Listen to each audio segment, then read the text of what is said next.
11 points separate Barcelona and Real Madrid, and 11 points separate Bayern Munich and Borussia Dortmund.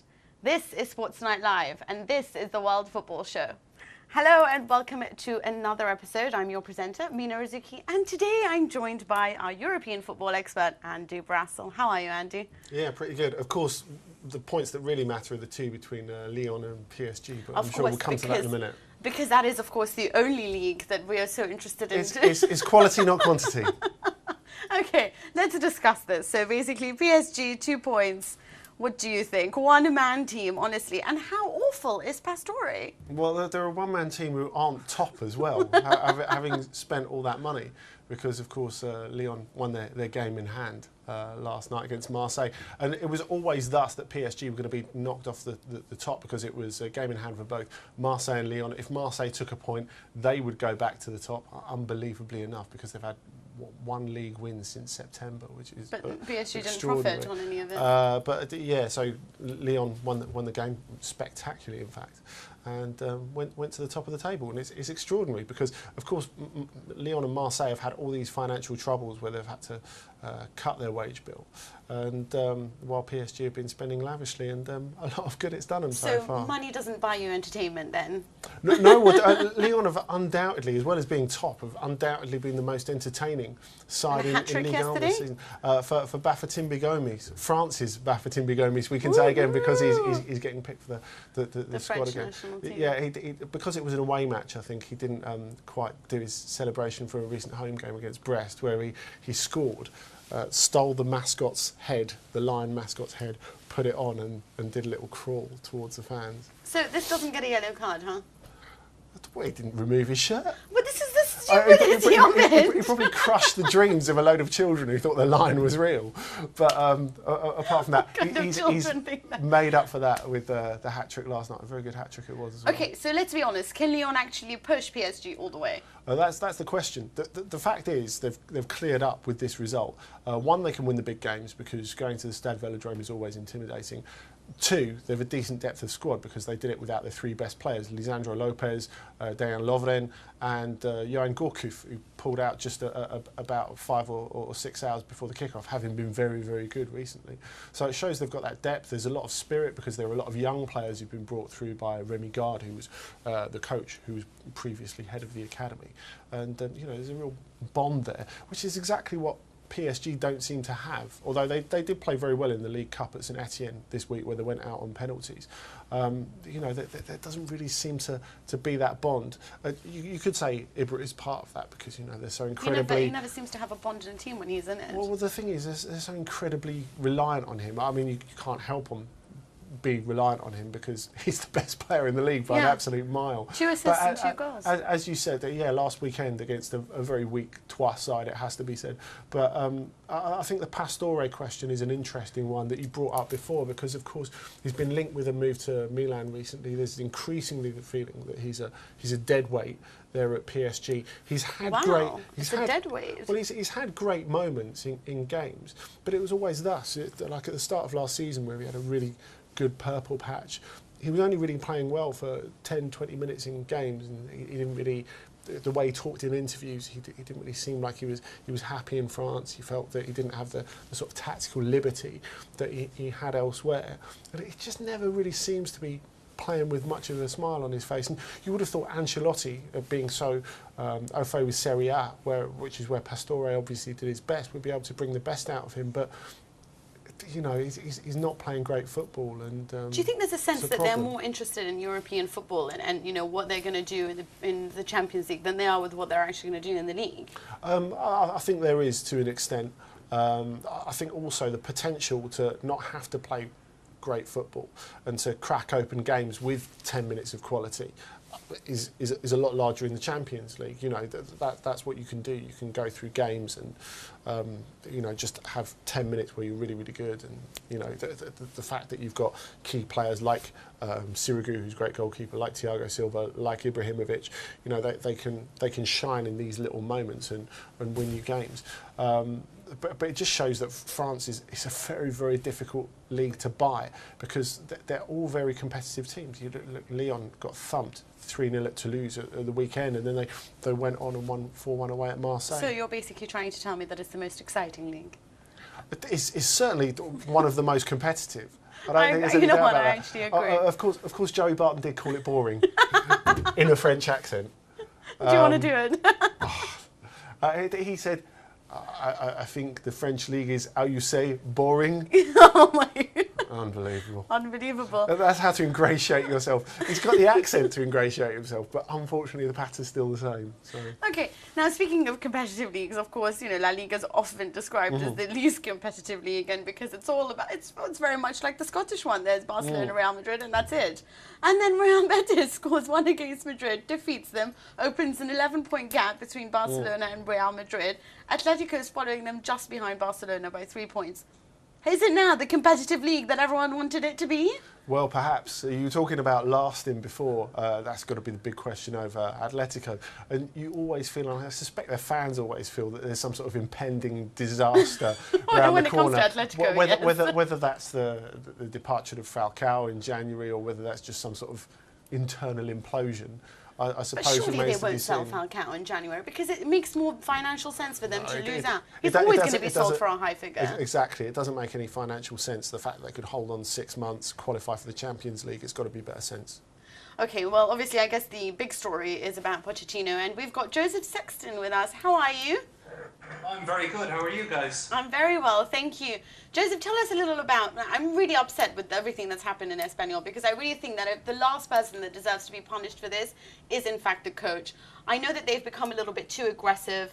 They're, you know, getting red cards, they're getting yellow cards. They seem to not be doing very much when they're not in possession of the ball. But is he the right person to blame since the fact that they've lost, you know, everything? The sporting director neglected his duties. You've got all of their youth team coordinators left. The head of youth left. Morales left. What's going on in Espanyol? You know, I'm so glad that you started on that point because this is a story that's very close to my heart. Last April, I visited their training complex. I spoke to Pochettino, who's I think is a very fine man as well as a very interesting coach. And this whole situation, when you talk about being aggressive on the field, I think things have gone against them. Yes, they have had rash sendings off, but a lot of the sendings off have been stupid sendings off, refereeing mistakes. Basically, nothing's gone right for them this year. And when I wrote for them recently, I wrote about them recently, and specifically of Pochettino. The situation at this club is they moved into their new stadium a few years back, a fantastic new stadium on the edge of the city in Cornellà. Now, that's come at a cost, and what they've been doing over those past 4 seasons is selling basically at an accelerated rate each year, selling their best players in every window. Now, they usually bring in a raft of loanees in the winter window, but you know, some of those years, Pochettino's kept them competitive. He's kept them knocking on the door of Champions League places in certain seasons. He's given Barcelona some of the toughest games they had under Pep Guardiola's tenure. And as recently as last April, when the talk was coming out that, you know, all this guff in the media about Mourinho maybe wanting to come to London, etc., Pochettino's name was linked with the Real Madrid job. Now, it was a bit premature, but it wasn't taken in any way as being a ridiculous suggestion, just given how highly regarded he is as a coach. And he said at the time that, there's no vacancy there anyway, but I'm Espanyol through and through, and my kids go to get to bed in Espanyol pajamas. Now, where it's really turned sour this season is that, you know, you can only keep selling your best players every so often, and, you know, rebuilding, you cannot generate stability under the model they've been using. Yeah. The balance hasn't been right. They had loanees last season, like Felipe Coutinho of Inter, who's an absolutely fantastic player, but nobody of that caliber this season, and a lot of injuries to start off with, and a really bad start. And a lot of that was down to bad luck, to players missing, but these situations tend to take on a life of their own. Then you had the situation, the political situation at the club, completely off the field matters, which was a large part of what I wrote about in that article. I think it was back, trying to think of the date, early October, that the entire board resigned en masse, just because of the political situation at the club, you know, people not happy with the direction it was taking both on and off the field. And I thought for a while that gave, you know, that left Pochettino a bit secure, and results did pick up a little bit, and then they got, you know, thumped 3-0 in a game by Osasuna, where you just could not see how that game was 3-0 to Osasuna, you know. That's really, just the thing, it always seems unfair with the way that everything's been going with Espanyol. Yeah, and you know, okay, they've had another bad result since then, but they played very well, and in my opinion were robbed when they lost to Valencia because of two ridiculous sendings off. One which was, I'm trying to recall, the first one wasn't a sending off. The second one was second yellow for protesting the decision, rightfully in my opinion, of the first sending off, and you know, suddenly they end up going down 2-1 when they could have got a really good result at the Mestalla with a really good performance. But stories were emerging at that point that Pochettino was ready to walk because he was so fed up with the machinations at the club.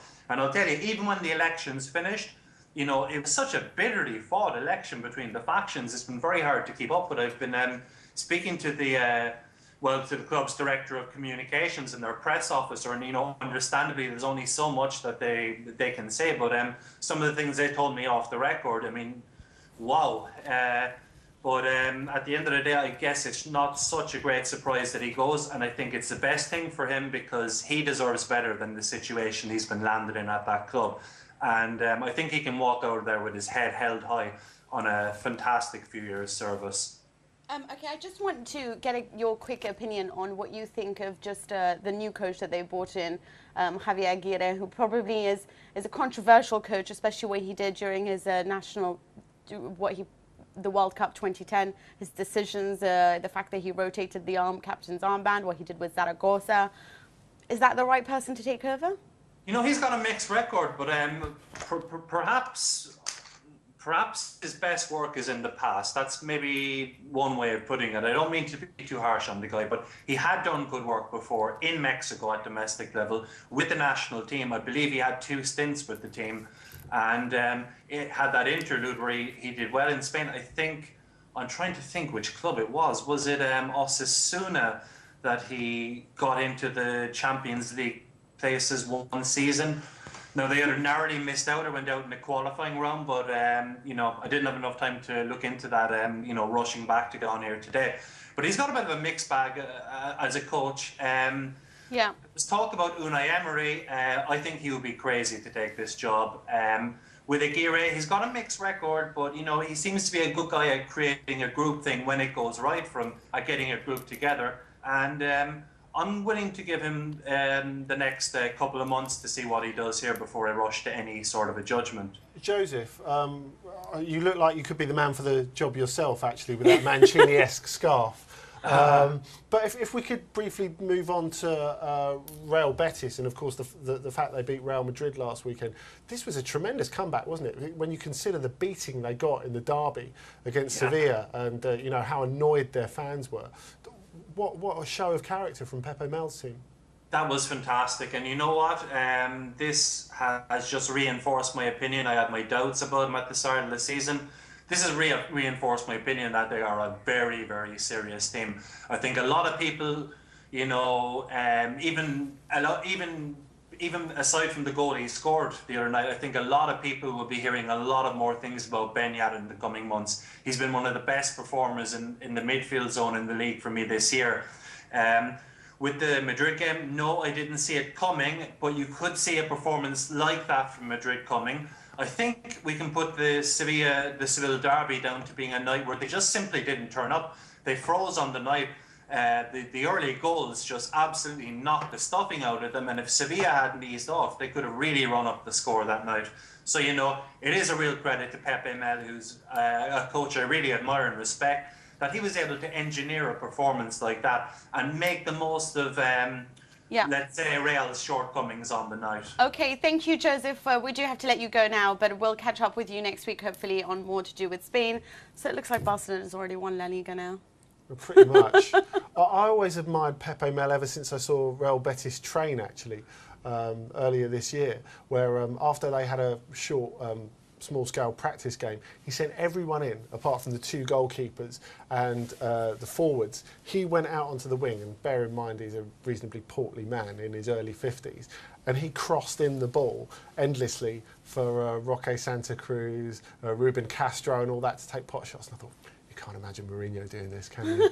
No, you're well, never going to imagine. Mourinho probably couldn't get it past the front post, could he? The sort of player he was. But. Well, I don't know, you don't need to be a footballer. Anyway, do join us after the break where we'll be going to another European country. But which will it be? See you after then.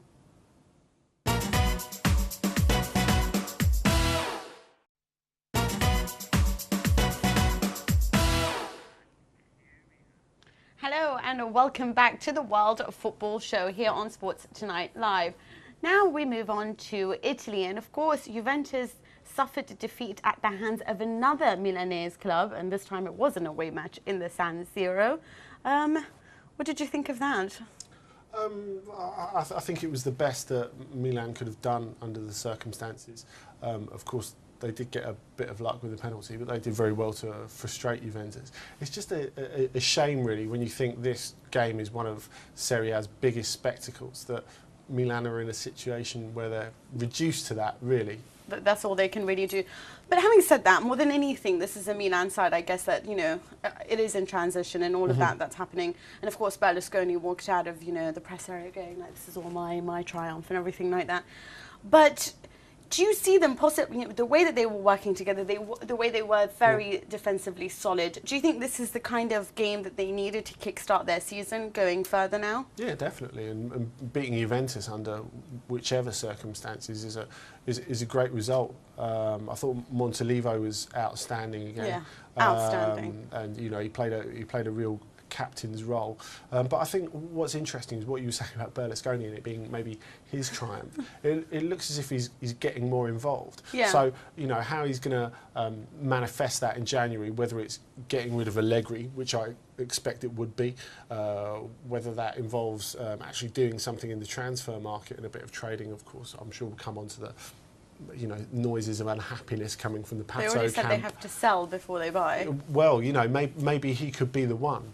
They already showed they were willing to shift him beforehand to Paris Saint-Germain, and you know, maybe if he's not happy, his camp aren't happy with the way things are going. You know, that's a possibility. Of course, Robinho is another possibility. He did score that terrible penalty. With the money. Well, if that's not going to go on his show reel, I think we'll probably be all right. But I'm really interested to see what happens in January now. You know, they had a huge banner. You were there, of course, weren't you? Yeah, I was there. Yeah. There was a huge banner in the Curva Sud that said, you know, those who love the club don't make calls to their agent. And that was obviously, for Pato, so that he would understand, because he did come out and say, well, if I'm not going to be playing... Certainly not on the club's phone bill, anyway. Yeah, well, the point is, I mean, do you not think the cheek of it to come out and say, well, if I'm not going to be playing... You've been injured for about 5 years, yeah? And I mean, the fact that you think that you can just walk back into the club when you're a 22, young boy who I'm not really sure his bones have formed after all the amount of injuries that's happened. Do you not think that perhaps he should be on his way out? Now, you know, his agent came out today and he said there's no such thing. He's staying in Milan. He's very happy in Milan, blah, blah, blah. But perhaps for his kind of attitude, that maybe he reckons himself too much and he's in a club that looks up to him because he was their greatest hope for a very long time. I think that's it. Hope is a big theme, isn't it? Because it's almost that sort of absence makes the heart grow fonder thing. You know, he became a better player than he actually was while they were injured, while the other stars left. So, you know, his importance to the team has actually been a bit inflated, whereas really it's guys like Montolivo and to a lesser extent, Abbiati, who've really seen them through their difficult spell. Well, Marco Amelia said that him and Abbiati are Italy's best 2 goalkeepers in a club. And I just thought, and he goes, maybe Juventus can challenge us. So really, let's bring in Tancredi Palmieri, who was also at the game, our football Italian correspondent. How are you, Tancredi? I'm great. I'm very great. I'm just coming up from a morning in a spa in the middle of the Alps. So as you can see, I'm shining. Wait, what? Did you get that? From the middle of the what? In the middle of the Alps mountains. Oh, right, I see. Tell me something about Pato. Do you agree that perhaps that if he moves to another club, he might be able to rediscover his talent, whereas right now he's living off this reputation that he might not deserve? Well, in this moment, there is a kind of, I would say, psychological block in the mind of Pato. There is something that it is only partially connected with Milan. Of course, it is connected with a series of injuries that he had. But at the same time, now it's a kind of spiral that every time he goes on the pitch, there is no more, oh, let's wait for Pato in a positive way. There is something like, oh, let's see again what will happen to Pato. And he feels that pressure. At the same time, he needs to play because he will get back on form only if he will play. So it's a kind of sick relationship that is going on now. And for sure, if in the past 2 years, that was quite hidden behind the Ibrahimovic performance. Now everything is coming out because in the moment that the others, in the moment that Milan is not going as expected, they are saying, and we have even Pato that is always out. So it's been a sick relationship right now. Tancredi, it was interesting the role that Boateng played coming into the team against Juventus. Talking of Pato, do you really think that at the moment he has the sort of fitness where he can play that unselfish role for the team, where he can give the effort that they need to get themselves out of this difficult period? It's honestly, it's hard to say for a neutral observer. Only who has seen Pato in the training can say that properly because he played really very few minutes since he was back from injury. Boateng, for the first time against Juventus, he accepted, I would say, a role of sacrifice, a defensive role. He was said that he's the false nine up in front, but I must say that Boateng played a lot of times in that position, maybe behind the forwards as a number 10. That's because until Ibrahimovic was there, the creativity of Boateng was exploited, but since he left, everything seems vanished from Boateng. So for the first time, Boateng accepted, okay, this time no tricks, no making up my mind about being the decisive guy. Just focus on marking Pirlo, marking the midfield, be the first one to break the Juventus game, and that actually worked. Well, actually, Juventus are suffering somewhat. They didn't manage to collect more than 1 point against Lazio. They obviously lost to Inter, and now they've lost to Milan. But another club that seems to be sort of suffering now is Inter. Perhaps, the choices to play Guarin in the centre of midfield as opposed to in front and all of that speaking. But really, it's a technical decision to not play Wesley Sneijder. Now, we all know what's happening with the contract in the sense unless he signs a new contract, then it's likely he won't be played. It's being called blackmail. Yeah. What do you think? No, well, first of all, I would rule out that it's because of Guarin, not at all. Actually, the few good that has come in the last 3 games from Inter came from Guarin pace, and God only knows how much pace is needed. Yes, but my point is perhaps he should be played in a further upfield role as opposed to a central midfield role. Well, that is the balance. If you then put it there, then we're going to put in the middle. By the way,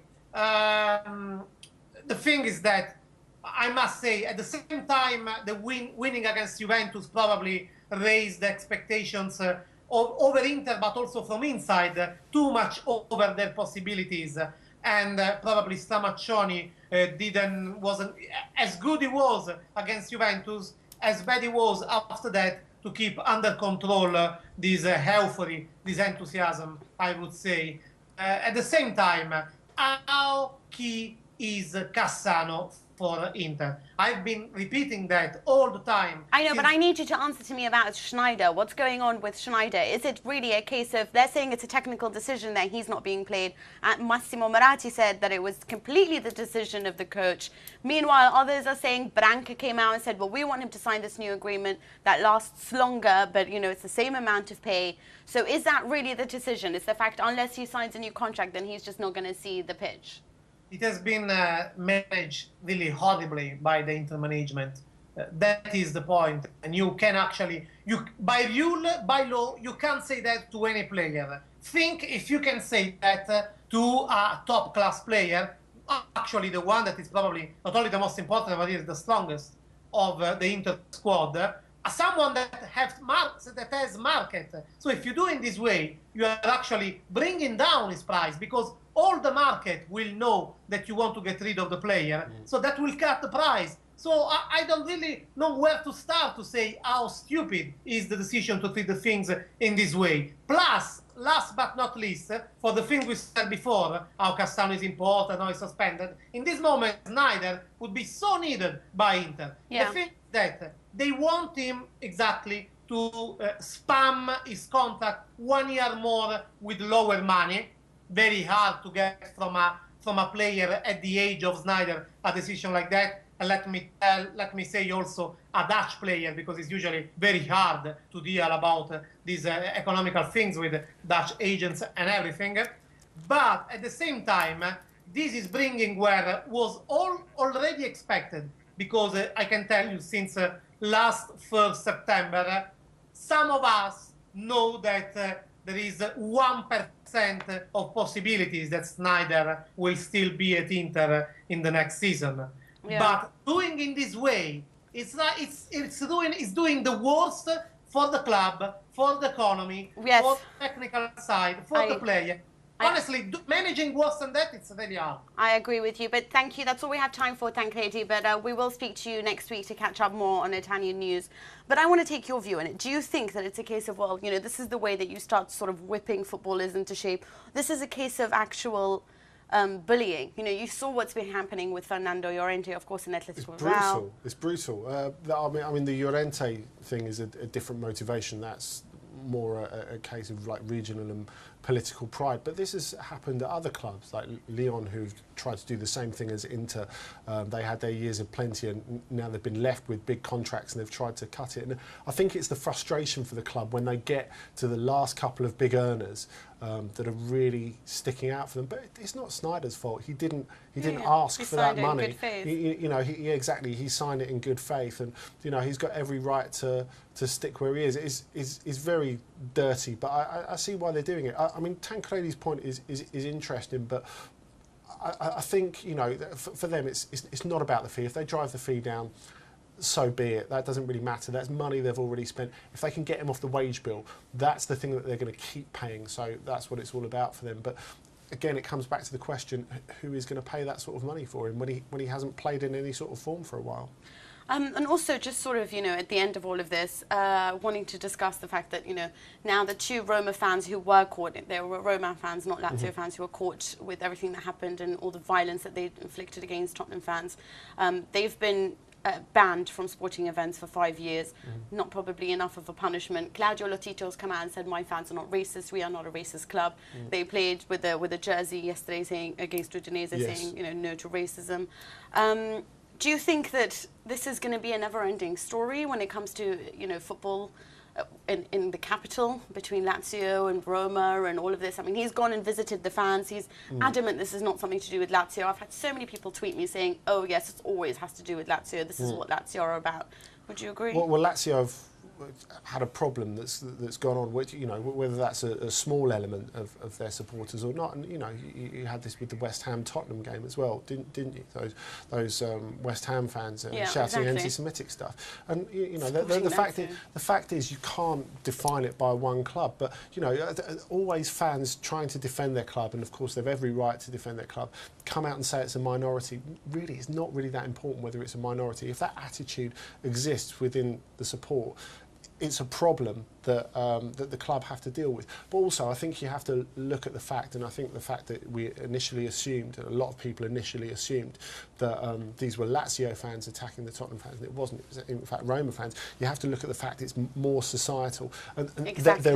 there aren't any short answers to this, unfortunately. And people want answers and punishment like now. You're talking about changing attitudes. You're talking about changing standards of behaviour, and that's not something that football can do on its own. And I don't think you can hang individual clubs out to dry and, you know, isolate them by just, you know, giving them the big punishments that everyone wants but aren't really going to change things. Actually, when I was going around Milan, there were just so many graffiti that said, you know, no to Israel, boycott Israel, free Palestine. So, you know, this has a lot to do with, like you said, society changes rather than, I guess, the ultras of the Roman clubs.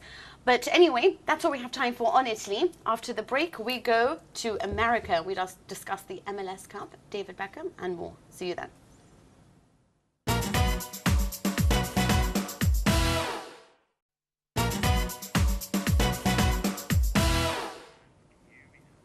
Hello and welcome back to the World of Football show here on Sports Tonight Live. Now we move on to the MLS. And of course, everyone's talking about David Beckham, last game. Where is he going? There's been talk about him possibly going to QPR. I think that would be delightful. I'm not sure if he realises the BBC has moved to Manchester from round the corner from Loftus Road. That could be a deal breaker. But honestly speaking, do you think that the Premier League is even something that will happen for him? His wife was looking at places in West London. Well, yeah, where Harry Redknapp's involved, nothing is impossible. But I think we can count PSG out, despite the fact Zlatan said it would be great. He's not quite got to the point where he can make all the decisions yet. Not yet. He's still not pulling every single He's string. close. He's close. He is close. But indeed, we do have an MLS expert with us, and it is, of course, Joe Prince Wright. Hello, Joe. How are you? Good afternoon. I'm well. How are you? I'm very well, thank you. So tell us, have you had any rumblings of where it is that Beckham might go to?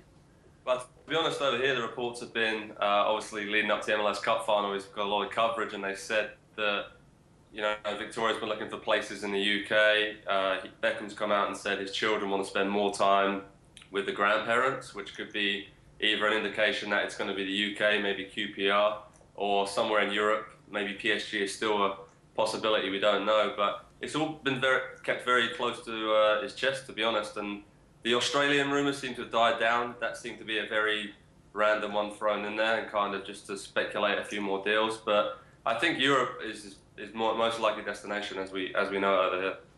Okay, so obviously you're saying that everything is leading up to, in the news, everyone's covering what's happening between the game between LA Galaxy and Houston Dynamo. So that is the MLS Cup. Do you see it going one way or another?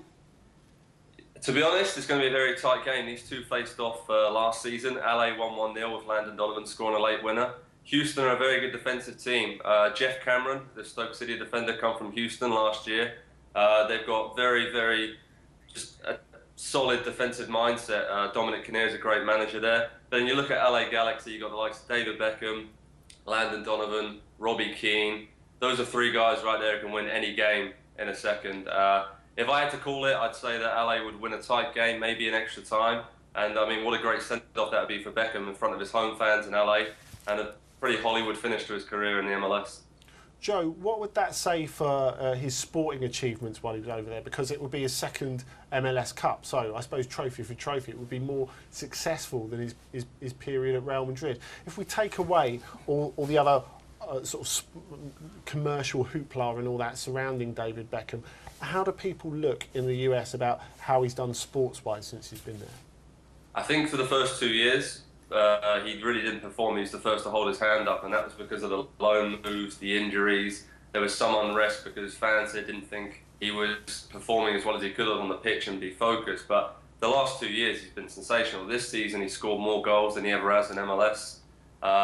He's had loads of assists. He's been really driving the LA Galaxy on. And people have to remember, halfway through the season, they were the defending champions, but they were bottom of the Western Conference.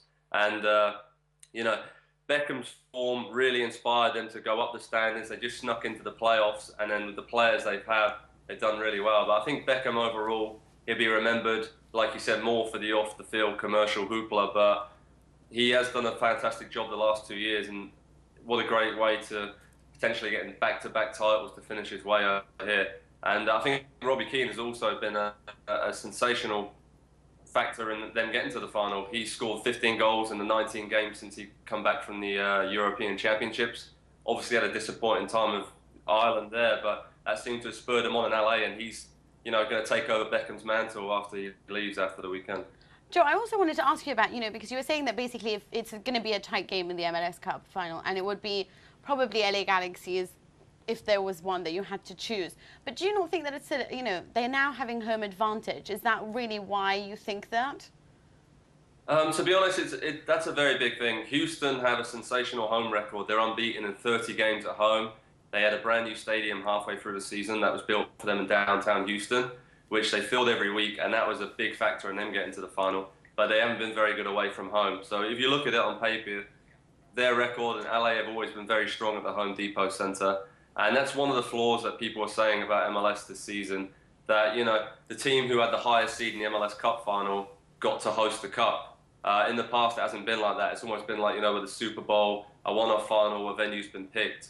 But this season, the MLS decided that the venue for the MLS Cup will be at the home for the highest seed. And that's raised a few eyebrows, but also, like you said, gives LA a very big advantage. And that's why I think they might just shade it. I think it's just a bit unfair. I agree. Is that right? Well, it is very much the luck of the draw, isn't it? Joe, I wanted to ask a bit about the transfer market. Of course, you talked about loans before and how Beckham came back to Europe a couple of times. Now, we've seen other players do that, like Robbie Keane, Landon Donovan, Thierry Henry. A few of them, like Henry is doing at Arsenal, will be training in Europe during the off-season. Are there any moves that you can see happening, temporary moves that you can see happening? Are there any players other than those big ones that we've mentioned that you can see coming to Europe for a temporary spell? Yeah, I mean, to be honest, it happens every off-season, and there's always a lot of the younger US players coming over to train. There's one guy, Juan Agudelo, he's actually training with Celtic right now, and hearing Neil Lennon earlier in the week, they really want to get Agudelo on board. He's a terrific young player. Klinsmann really rates him. Agudelo trained with Liverpool and Stuttgart last winter. He scored against Argentina as a 17-year-old, one of his first games for the US national team. He was with the New York Red Bulls, but because Henry was there, didn't really get a chance to shine. So he's been moved to Chivas USA, which is the second team in Los Angeles. Hasn't worked out for him, but he's here training at Celtic, and I'm trying to meet up with him next week, so hopefully I'll have a bit more on that. But he's very keen to play in Europe. And one bit of news that we expect to be sealed in the next 24 hours is Roger Espinosa, Honduran midfielder, is going to be signing for Wigan Athletic on a free transfer. He's actually been sensational for Sporting Kansas City. They've won 2 conference titles in a row, and he's a very combative midfielder, gets forward, supports the attack. If I had to compare him to somebody, I'd say he's pretty like Cheick Tiote at Newcastle United. He's 26 years old. He's played for the Honduran Olympic team at the London Olympics. Very highly rated in the US. They're very sad to see him go, but he's come out. He's actually in the UK having a medical, and it'd be a great pickup for Wigan. And if you look over the years, the amount of scouting they've done in Central and South America, with the likes of Franco De Santo, Hugo Rodallega, Palacios, they've pulled another gem, and I think Espinosa is going to be a great signing for Wigan. And at Everton, you've got Zach McMath, the Philadelphia Union keeper. He's training in the off-season. And there's plenty of other MLS players in La Liga and Serie A, and it's only going to get more and more. As the level increases in MLS, these guys are going to be flooding all over Europe. So I expect it to be a busy winter period for these guys. Joe, what about the other way around? Because, we were talking before the show and you told us that there's a possibility, maybe Kaká and, of course, Andy's favourite player, Luis Fabiano, going there. Is that true? Well, to be honest, I've been speaking to a lot of people this morning, and there's been rumours circulating for a long, long time now. Of course, Kaká's brother is actually on the New York Red Bulls team roster. He's a big centre-back, 6'4", bit of a different player. But Kaká has come out several times and said he'd love to end his career in MLS. But what the MLS is trying to do now is, shepherd those guys away from coming to the MLS in their mid-30s or early 30s like Henry did. And maybe when they're late 20s, when they've still got a few years in their prime to go. And as for Luis Fabiano, we understand that DC United head coach Ben Olsen and his scouting group have gone down to South America this week, and they've gone to look at the Sao Paulo striker. It could be one that's out there. You think he's been a top striker for a long time now with Seville and a few other teams, but that's the way the MLS is going. I can only see it improving and trying to get those big name players in as early as possible. Good. I think that is exactly the way that you're supposed to develop a league. But thank you for joining us on the show today, Joe, and hopefully we'll speak to you at another time. So, Luis Fabiano, you happy with that? Fancy a trip to DC? Great. Join us after the break where we'll be previewing the Champions League fixtures next week.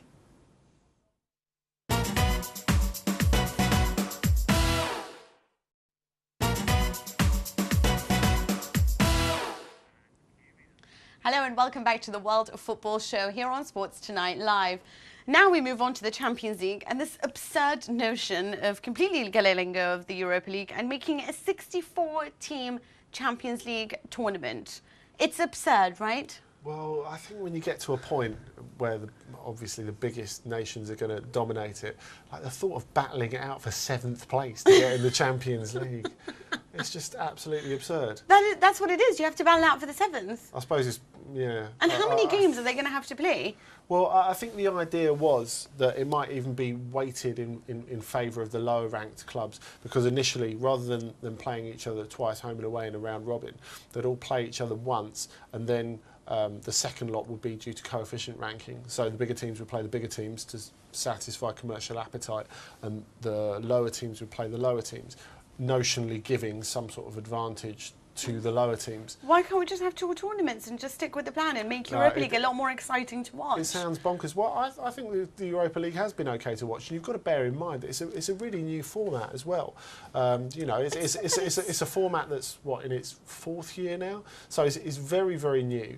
I think the quality of games, obviously there are a lot of games, but the quality of games has been a lot better than it has. Why don't lower the amount of games that there are and make people? I think they could maybe remove a round. You know, yes. You know, like they did with the second knockout, second group stage of the Champions League, which of course was last round in 2002, when of course Milan and Juventus got to the final. Now that was something that a lot of the clubs, you know, they complained that they're playing too many games, and then they complained that something commercial was being taken away from them when you remove that load of extra 6 games.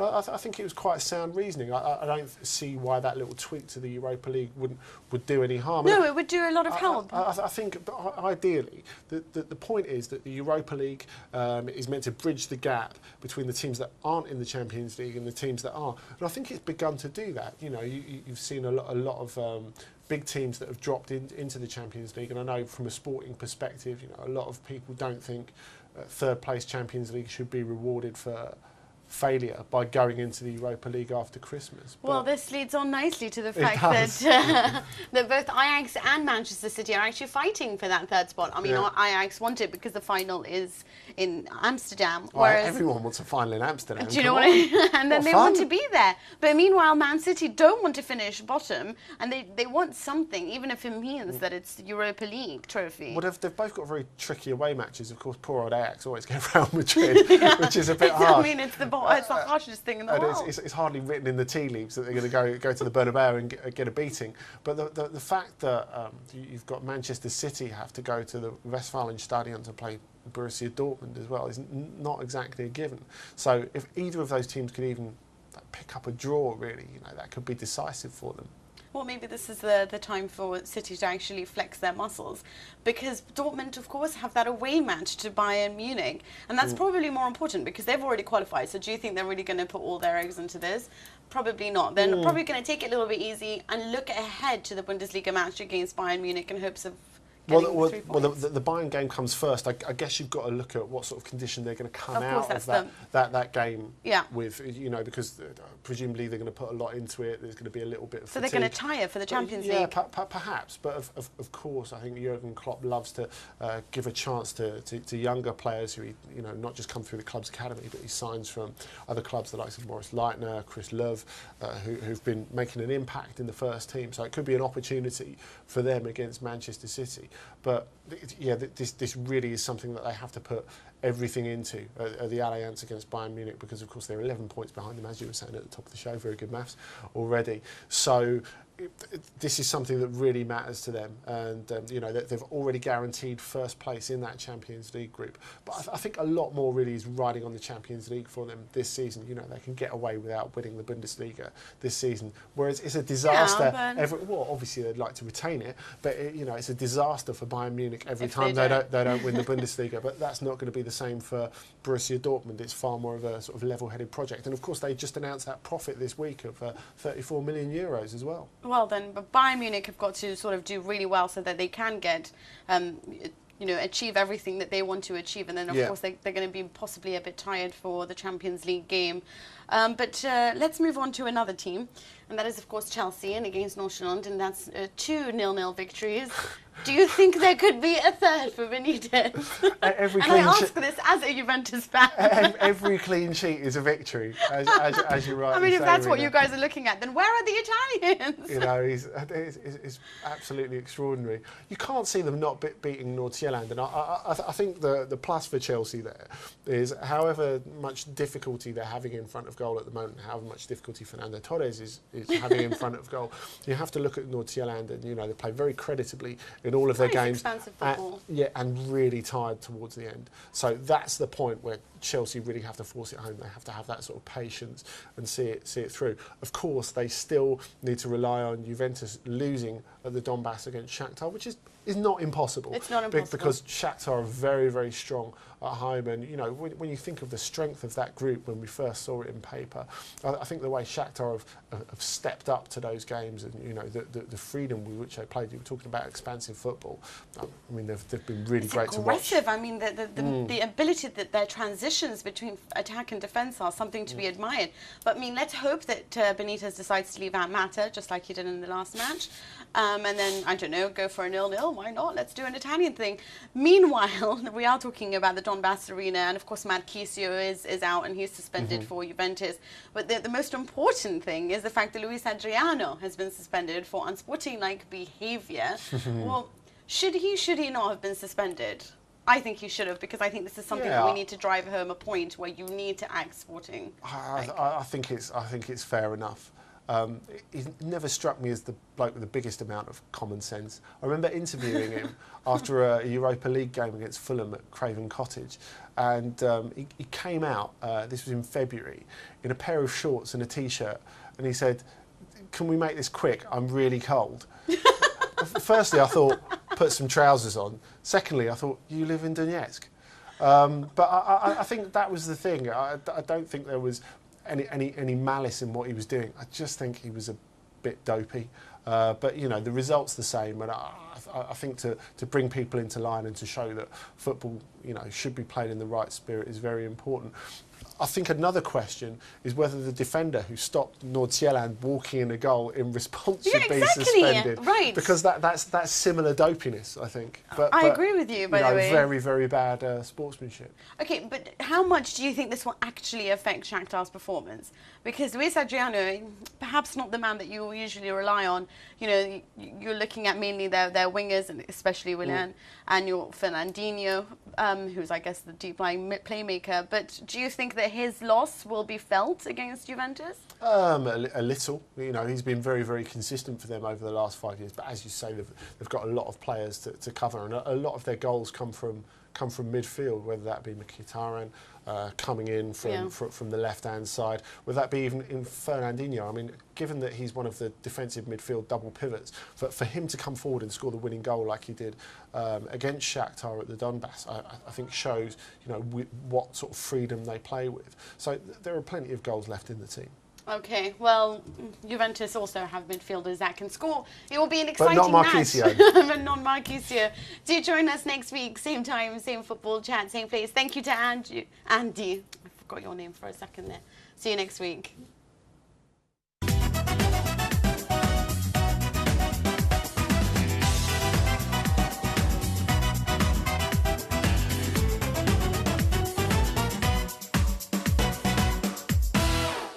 That bond, you could say Ibra is part of that, because, you know, they're so incredibly... He never seems to have a bond in a team when he's in it. Well, the thing is, they're so incredibly reliant on him. I mean, you can't help them be reliant on him because he's the best player in the league by an absolute mile. 2 assists and 2 goals. As you said, last weekend against a very weak Troyes side, it has to be said.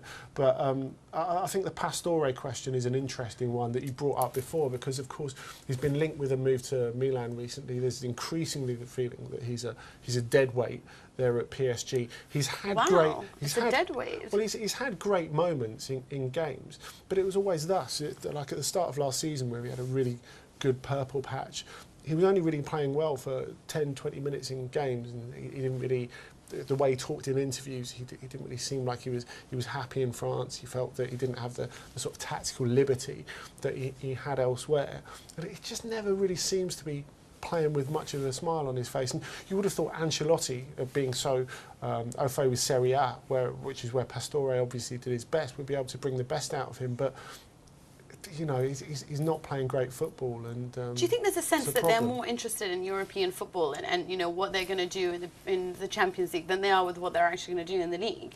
I think there is, to an extent.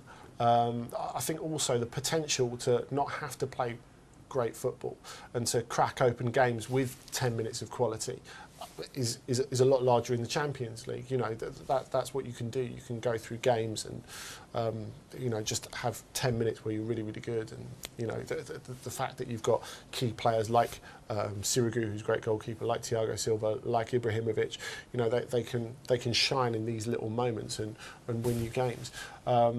But it just shows that France is a very, very difficult league to buy because they're all very competitive teams. You look, Lyon got thumped 3-0 at Toulouse at the weekend, and then they went on and won 4-1 away at Marseille. So you're basically trying to tell me that it's the most exciting? Did a little crawl towards the fans. So this doesn't get a yellow card, huh? Well, he didn't remove his shirt. Well, this is the stupidity of it. He probably crushed the dreams of a load of children who thought the line was real. But apart from that, he's made up for that with the hat-trick last night. A very good hat-trick it was as well. OK, so let's be honest. Can Lyon actually push PSG all the way? That's the question. The fact is they've cleared up with this result. One, they can win the big games because going to the Stade Velodrome is always intimidating. Two, they have a decent depth of squad because they did it without their three best players, Lisandro Lopez, Dejan Lovren and Yoann Gourcuff, who pulled out just about 5 or 6 hours before the kickoff, having been very, very good recently. So it shows they've got that depth. There's a lot of spirit because there are a lot of young players who've been brought through by Remy Gard, who was the coach, who was previously head of the academy. And you know, there's a real bond there, which is exactly what PSG don't seem to have, although they did play very well in the League Cup at St Etienne this week where they went out on penalties.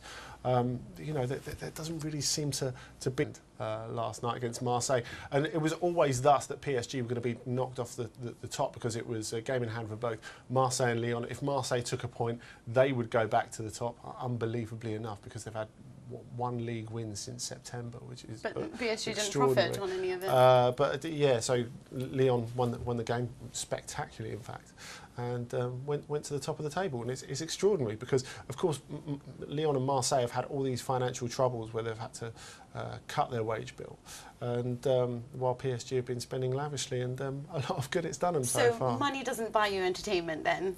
No, Lyon have undoubtedly, as well as being top, have undoubtedly been the most entertaining side in Ligue 1 this season. For Bafétimbi Gomis, France's Bafétimbi Gomis, we can say again, because he's getting picked for the squad again. Yeah, because it was an away match, I think he didn't quite do his celebration for a recent home game against Brest, where he scored, stole the mascot's head, the lion mascot's head, put it on and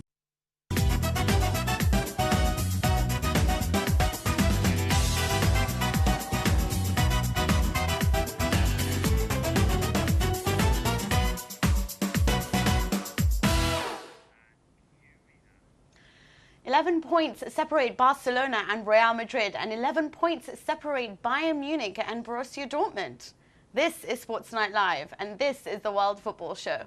Hello and welcome to another episode. I'm your presenter, Mina Rzouki, and today I'm joined by our European football expert, Andy Brassell. How are you, Andy? Yeah, pretty good. Of course, the points that really matter are the two between Lyon and PSG, but I'm sure we'll come to that in a minute. Because that is, of course, the only league that we are so interested in. It's quality, not quantity.